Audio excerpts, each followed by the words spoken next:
How important were house parties growing up to your musical education, would you say? I think pretty important because you just realised how much people would catch on to certain tunes and how hyped up certain songs would get people. Even though we didn't have like a DJ in the house, we just had a Spotify playlist or whatever on someone's phone, terrible Bluetooth speaker. It still was just a great thing to see people getting brought together like that, and um, yeah, I think it was very important. And the other thing as well, and a lot of musicians will tell you that you can't turn off your ears once you're like starting to produce. So it was important to just get a bit of education on what works and what doesn't, I suppose. Maybe I take it for granted that I know how a structure should be, but it could have something to do with the fact that I was always listening to that type of music when I was out. Could you learn things about the structure though from like watching people at the house party? Like Yeah, would for you look sure. for the reactions and stuff to different parts of the song and Yeah, kind for of sure. process it? But also, I think a lot of the kind of popular songs were in a pop structure at the same time. So um, they would have their chorus and their verses. So it was some of it was like classical music theory, and then some of it was just kind of dance twist on it. So yeah, I mean, when this new EP that you've just put out, the thing that stands out to me about it is that all the songs they not orient it around, but they definitely build to the drop, and that's the kind of main feature of quite a few of them. yeah.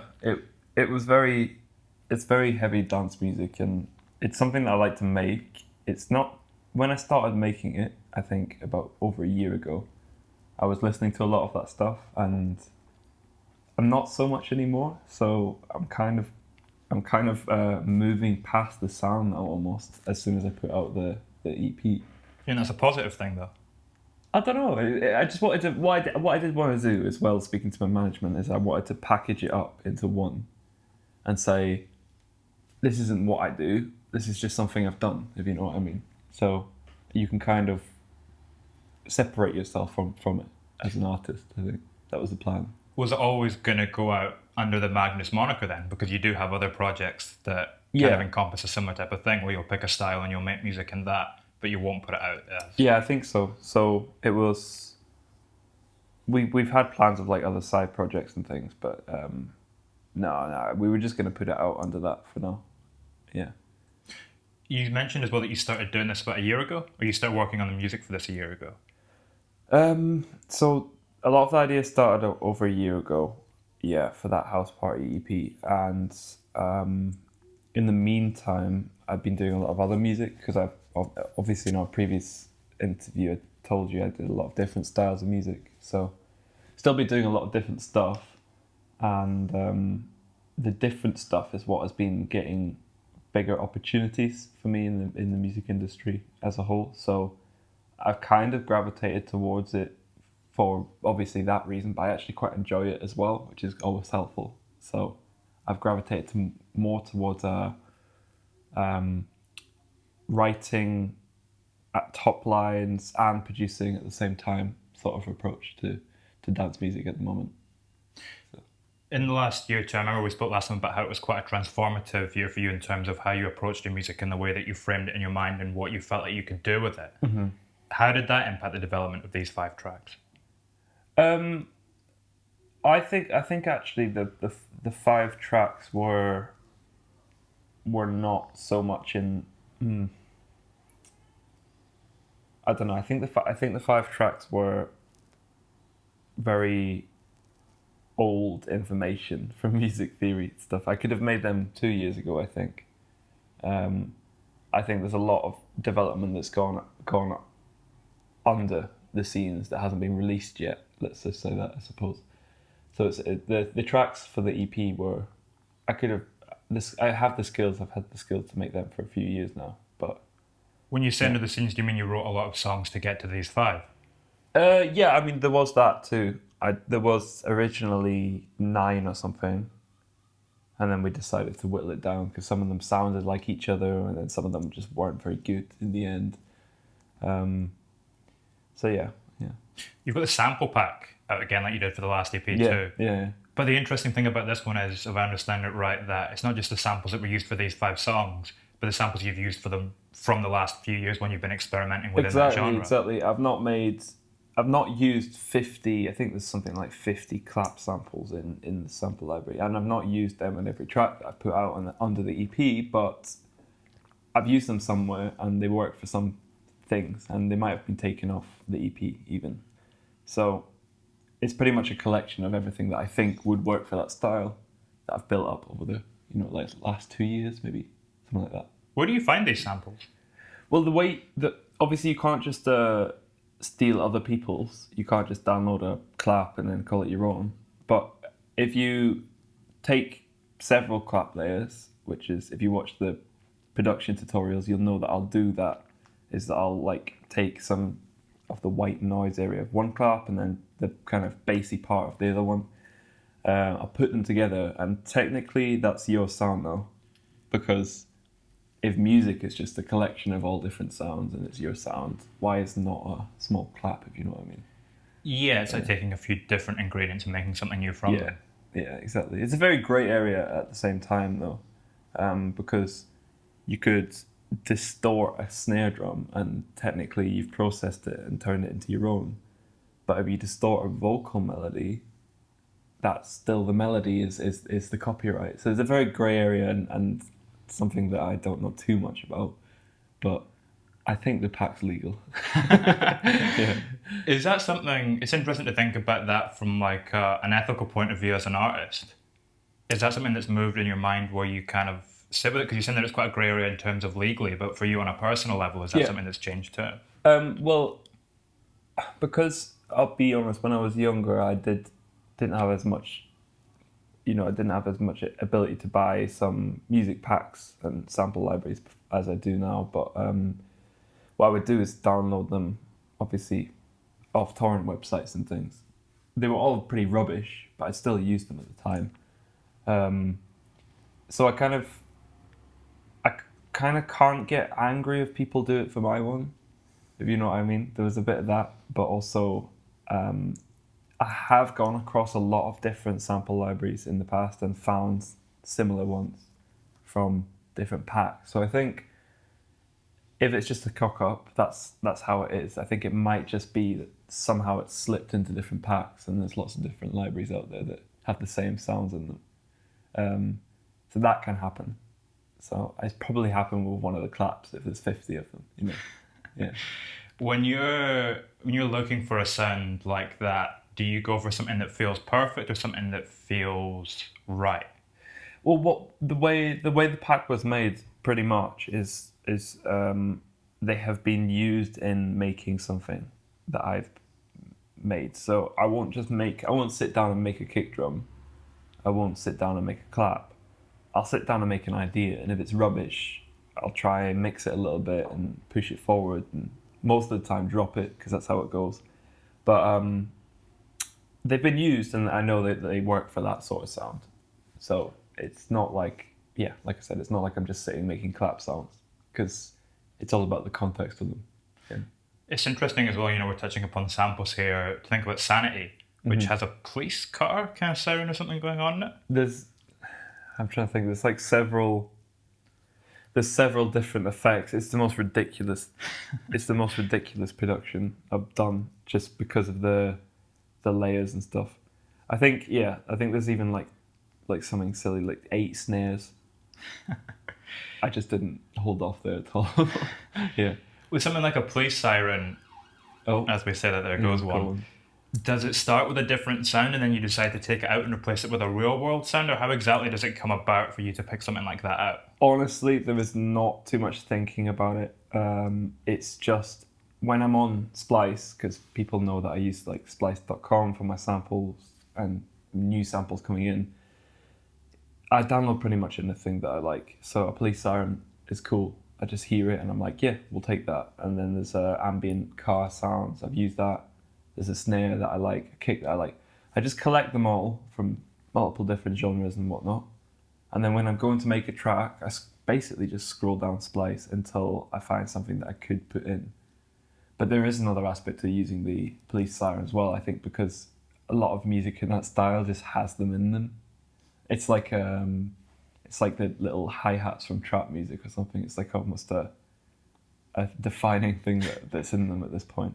So yeah, if you listen to like a lot of Joyride's music, I think he probably influenced me a fair bit for that EP. He uses like sirens and lasers and all this stuff the whole time. So yeah. That song, Sanity, it came together in Holland as well? Yeah, so I was just traveling to Amsterdam to meet some guys to do work for my other projects. So like the singer-songwriter stuff. And then I'd finished and I just went down to Utrecht, if that's how you say it. I can't remember. South of Amsterdam anyway. And then met these guys for the first time, actually. We just had spoken on Facebook and that and decided to go down. How did you find them on Facebook? I think What was the link? it was that whole kind of, there was a kind of community, you kind of knew of people and things like that. Basically a bunch of amateurs in a group together, you know what I mean? Starting out. So we just knew of each other, and he's pretty chill guy, so really easy to get on with, and we just, that was it, really. So on the way down, I'd started the idea and then showed them, and then we just finished it off together, basically. Yeah. Does traveling play any role in creativity for you, do you think? I do tend to feel more creative when I have more energy in general, and when I'm traveling, I don't have as much energy. It sucks energy out of you. So I'm worried about this trip that's coming up because I'm going to be doing some writing in Amsterdam, and I'm worried that it's like the whole football players away from home idea. You don't perform as well because you've been traveling. So we'll see. Hopefully I can, but yeah. Is it tough for you as well to fit into those schedules when you have your kind of slightly different sleep, kind of 28-hour day? The only reason I think I do this silly like long days is because I'm in front of a screen a lot, and I don't have anything to get up for. I'm not using as much energy, let's say, as I could be.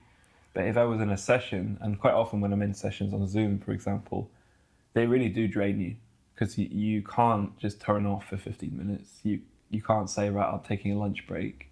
You've got to just stay there and perform for 3 to 5 hours, and that does draw the energy from you. So I'm hoping that sleep schedule should be fine in Amsterdam. Can a session on Zoom, does it almost drain you more than a session in person sometimes?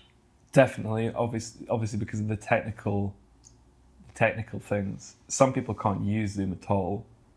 I hate using it in general because it doesn't feel very intuitive. I'm used to Discord.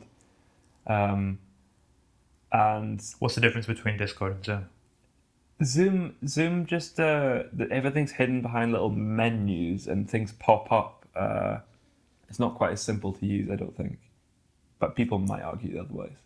But Discord it has a lot less audio and visual problems, let's say. Yeah. Did any of these recent 5 songs on the EP, did they come together through remote collaboration? No.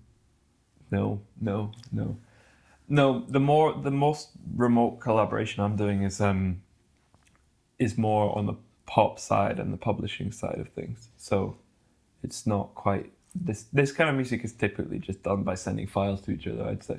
Just see what you can do and send it back is the kind of how it goes for most of that stuff. Yeah. How did that function for something like Talk is Cheap, which I think went through 5 completely different versions? That was just me essentially doing what I do in a collaboration, but doing it with myself. So exporting the stems, coming back to it like 4 days later and trying something new with the stems. And I'm kind of happy with how it turned out, but it was just, that was painful. My friends were like, "Oh, you're doing it again?" And I was like, yeah, I can't get it right. So we got it right, I think, in the end, but the difference of how it sounds now to what it sounded to begin with and how it went, that is just ridiculous. It went really soft and then very heavy and then somewhere in the middle. No. At what point did you get a clear vision of where it was going to end up? Basically, as soon as I put the bass line down, because I have some references for that kind of stuff. So I had like some tech house kind of drums, and then the bass line, and then I found this little loop that I'd got on Splice that was like a little vocal sound underneath. You won't be able to hear it unless I point it out, but it gave it a lot of groove, and I just knew where to go from there, basically. Yeah. Is that often the case where you find one element and then sets off a chain reaction? Oh, for sure. That's the main reason I use Splice, pretty much, is that I can download one sound and I just know how to turn it into a full song. Not always. Sometimes I get stuck at the verse or wherever that I feel that part should have been. But a lot of the time it allows you to kind of extend it a lot further, so it's good. With that song, going through 5 different versions, on the CP, which moment do you have the most satisfaction from? That took a lot of hard work and you're very pleased at where you got it to in the end. I think just the whole thing in general, to be honest, because I'd wanted to do it for a year as well. I had a lot of the ideas ready-ish. Some of them needed a bit of polishing up. But just the fact that we got it out and now I can move forward from it is quite an achievement for me, because it's like, we tried lots of different labels and finally found one that would wanted to do it with us. So, because EPs are a commitment for labels as well. Not all of them are looking to do that at the moment. It's a little bit of a project more than just a single release, So, yeah. Do you feel this has helped you creatively going forward, to have this thing where it feels very self-contained?